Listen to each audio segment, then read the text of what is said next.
Ma voisine allait mettre une vieille commode sur le trottoir pour les éboueurs le lendemain. En bonne bricoleuse, j'ai dit que j'aimerais la récupérer.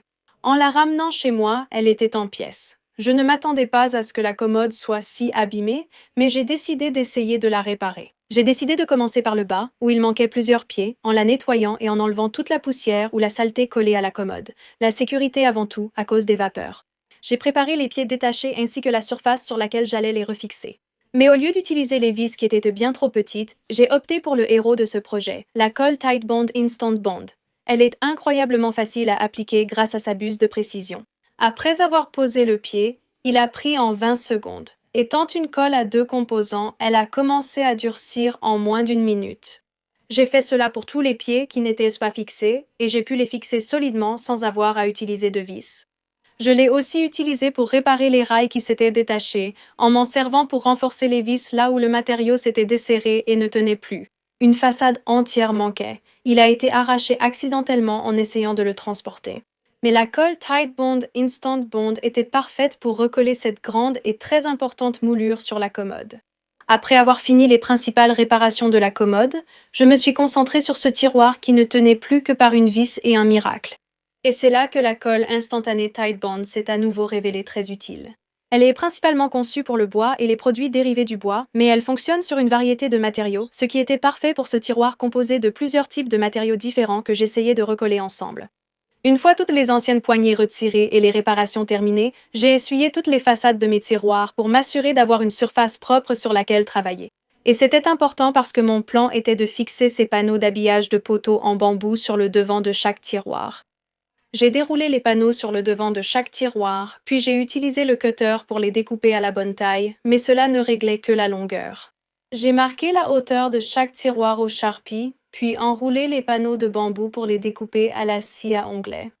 Vous n'allez peut-être pas me croire en voyant les images, mais je pouvais en fait voir le trait du feutre à travers la grille de l'autre côté, donc je savais exactement où je devais couper. Mon mari voulait m'aider pour cette étape, alors je l'ai laissé. J'ai répété ce processus pour chaque tiroir, découpant les panneaux à la bonne longueur au cutter et à la bonne hauteur à la scie à onglet. Une fois cela terminé, j'ai fait une étape invisible mais très importante. J'ai utilisé encore du gel adhésif pour coller quelques chutes de MDF que j'avais au centre des façades de tiroirs. Les bords du tiroir sont bien plus hauts que le centre, donc j'aurai besoin de ces morceaux pour pouvoir percer lors de l'ajout des nouvelles poignées. Et quand je vous dis que la colle Tide Bond Instant Bond a été l'héroïne de tout ce projet, je ne plaisante pas. Je l'ai appliquée soigneusement le long des bords du tiroir, puis j'ai posé mes panneaux de bambou par-dessus. Grâce à son temps de prise long, jusqu'à 30 secondes, j'avais le temps d'ajuster et de placer le panneau précisément avant qu'il ne sèche. J'ai répété ce processus encore et encore pour les 6 façades de tiroir, en ajoutant de l'adhésif et quelques morceaux de MDF de récupération à l'avant. Et je ne saurais trop insister sur la facilité d'application de ce produit. Il suffit d'une légère pression et l'embout fin et précis m'a permis de mettre le produit exactement là où je le voulais. Ce temps de 30 secondes a été salvateur, me permettant d'aligner parfaitement les panneaux avant qu'ils ne prennent. Après avoir fini les 6 façades de tiroir, je me suis concentrée sur le corps principal de la commode. J'ai utilisé mon aspirateur d'atelier pour enlever la poussière et les débris restants. Ensuite, j'ai utilisé un dégraissant pour nettoyer le dessus de la commode. Cela m'a permis d'enlever toute trace de gras laissée par les doigts, du vernis à ongles ou tout autre produit qui aurait pu se retrouver sur cette commode. Et c'est vraiment important parce que si vous passez directement au ponçage, vous risquez d'incruster accidentellement certaines de ces huiles encore plus profondément dans le bois. J'ai fait pareil à l'intérieur de la commode, sous les tiroirs. Ensuite, je suis passée au ponçage. Sachant que cette commode avait un plaquage très fin, j'ai utilisé du papier de verre à grains 220 pour poncer délicatement et éviter de le traverser. Il restait encore beaucoup de produits séchés et incrustés sur le dessus de cette commode. Encore une fois, je suppose que c'était du vernis à ongles ou un genre de produit capillaire. Le ponçage a bien aidé à lisser la surface, mais certaines grosses bosses sont restées, alors je les ai grattées avec une lame de rasoir. Ça a très bien fonctionné. J'ai utilisé le bloc de ponçage pour les bords, où la ponceuse ne suivait pas les courbes de la commode. Cela a aussi très bien marché. J'ai fait la même chose le long de l'avant de la commode. Ensuite, il était temps de faire quelques dernières réparations sur la commode. La colle instantanée Tide Bond était idéale pour coller dans ces zones difficiles d'accès. Et comme elle adhère très rapidement, elle est aussi idéale pour les endroits où il est difficile de placer des serre-joints pour maintenir les choses en place. Avec toutes les réparations maintenant terminées, j'ai utilisé à nouveau mon dégraissant sur le dessus de la commode pour m'assurer d'enlever toute la poussière que j'avais créée. Et voici un petit conseil de peinture pour vous. Appliquez du ruban de peintre sur le rouleau avant usage pour retirer les peluches susceptibles d'altérer la finition. Le produit que j'utilise est en fait une sous-couche, une peinture et un scellant tout en un. Je l'ai trouvé dans cette belle couleur gris doux que je pensais contrasterait vraiment bien avec l'ancienne finition. J'ai pris mon temps ici pour obtenir une finition la plus uniforme et lisse possible, sans traces bizarres. Sachant que plusieurs couches étaient nécessaires, je ne me suis pas inquiétée en voyant l'ancienne finition après la première couche. Je me suis vraiment concentrée pour ça, en m'assurant de couvrir chaque détail sur le dessus, les côtés et l'avant de la commode. Le pinceau m'a été très utile pour atteindre les zones étroites, puis je repassais avec un rouleau pour lisser le tout. J'ai continué la partie peinture avec les tiroirs eux-mêmes, en utilisant le rouleau pour couvrir l'avant et les côtés de seulement 4 d'entre eux. J'ai voulu faire quelque chose de différent avec les 2 derniers. Vous verrez pourquoi. La peinture ayant bien séché, je voyais déjà comment tout allait prendre forme. Pour ces 2 derniers tiroirs, je voulais une finition bambou naturelle. Je pensais que ça ferait de jolis tiroirs contrastants. J'ai utilisé du ruban de masquage pour couvrir le bambou des tiroirs et laisser l'ancienne finition marron visible afin de la repeindre en gris. Il ne m'a fallu que quelques minutes pour les peindre une fois qu'ils étaient protégés avec le ruban, puis je les ai tous mis de côté pour les laisser sécher. Une fois que les tiroirs étaient secs au toucher, j'ai fait un essai pour vérifier qu'ils s'emboîtaient tous bien.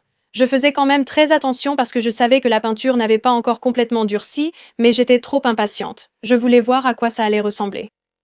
Après quelques petits ajustements, je commençais enfin à voir le bout du tunnel. J'étais aussi très contente d'avoir gardé les 2 tiroirs du haut en bambou naturel. Et c'est peut-être ma partie préférée, à part la peinture, installer les poignées. J'ai utilisé du ruban de masquage sur lequel j'avais marqué la distance des vis pour mes poignets. J'ai percé les trous, passé les vis à travers et je les ai fixés aux poignets. J'ai opté pour une poignée noire, moderne et simple, mise en valeur sur le bambou comme sur le gris. Et c'était vraiment le cas. Cela rendait super bien et a été la touche finale réunissant tout le projet. En y repensant, je n'arrive pas à croire que c'est la même commode qui est arrivée chez moi en morceaux. Il a juste fallu un peu d'imagination, beaucoup de travail et une tonne de gel adhésif Titebond Instant Bond. Vous ne devineriez pas que beaucoup d'éléments de ce projet tiennent grâce à de l'adhésif. Mais avec la force supérieure des collages de Titebond, je n'ai aucun doute que ça va durer vraiment longtemps. Vous voyez ces fenêtres basiques de constructeurs qui donnent l'impression de ne pas être terminées? Ma maison en est pleine. Aujourd'hui, j'agis en commençant par les fenêtres de mon grenier. Première étape, enlever l'ancienne tablette. J'ai utilisé un cutter pour découper le pourtour de la tablette et la séparer du mastic. Une fois que j'avais découpé tout le tour, j'ai soulevé la fenêtre pour éviter de la casser, puis avec un marteau et un pied de biche, j'ai retiré la tablette. Après l'avoir enlevée, j'ai retiré tout le vieux mastic et les débris restants. Après avoir mesuré la zone, je suis descendue couper une nouvelle tablette de fenêtre. Je me suis servi de l'ancienne tablette retirée comme modèle, ajoutant quelques centimètres de chaque côté. Vous comprendrez bientôt pourquoi. J'ai ensuite utilisé ma scie circulaire pour couper la tablette à la bonne dimension. J'ai utilisé ma scie sauteuse pour couper les bords car elle offrait plus de contrôle. Après cela, j'ai installé la nouvelle tablette à la fenêtre, elle s'ajustait parfaitement. J'ai continué et les cloué pour qu'elle ne bouge pas. Et voici pourquoi j'ai fait la nouvelle tablette plus large que l'ancienne, pour ajouter un encadrement de fenêtre. Une fois que j'ai découpé une moulure à la longueur de la fenêtre, j'ai sorti mon arme secrète, la colle à bois Titebond 3 Ultimate. La première chose que j'ai remarqué, c'est à quel point il était facile d'appliquer la colle. L'embout applicateur m'a permis de mettre de la colle exactement là où je le voulais et a vraiment réduit le désordre. Elle a une prise initiale très forte, donc quand je mets les pièces en place, elles tiennent. J'apprécie d'avoir un temps ouvert plus long, ce qui me permet d'ajuster les pièces avant qu'elles ne soient fixées pour garantir qu'elles soient bien alignées et d'équerre. Et tout excès de colle s'essuie facilement avec de l'eau. J'ai mis des clous pour fixer les planches le temps que la colle sèche.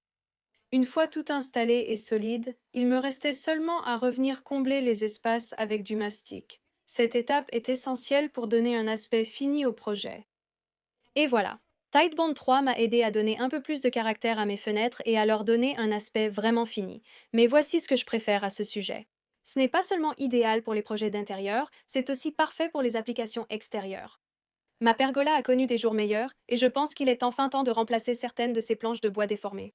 D'abord, j'ai réutilisé mon levier pour créer de l'espace entre les parties supérieures et inférieures. J'ai retiré toutes les vis qui pouvaient l'être, puis j'ai arraché le bois des vis récalcitrantes. Une fois le bois déformé retiré, j'ai soufflé toutes les saletés pour avoir une surface de travail propre. J'ai mesuré ma nouvelle pièce, puis je suis allée au garage la découper. C'est là que Titebond 3 a vraiment donné vie à ce projet. Grâce à sa force d'adhérence supérieure, je n'ai pas eu besoin d'utiliser de vis pour maintenir ma nouvelle pièce en place. Je l'ai serrée avec un serre-joint, attendu 30 minutes, et la planche ne bougeait plus. Et comme c'est la première colle à bois monocomposant nettoyable à l'eau dont l'imperméabilité a été prouvée, je peux profiter de ma pergola, qu'il pleuve ou qu'il fasse beau. La colle à bois Titebond 3 Ultimate est vite devenue indispensable pour mes projets à la maison. Je pense qu'elle le sera aussi pour vous. Merci à Titebond d'avoir sponsorisé cette vidéo.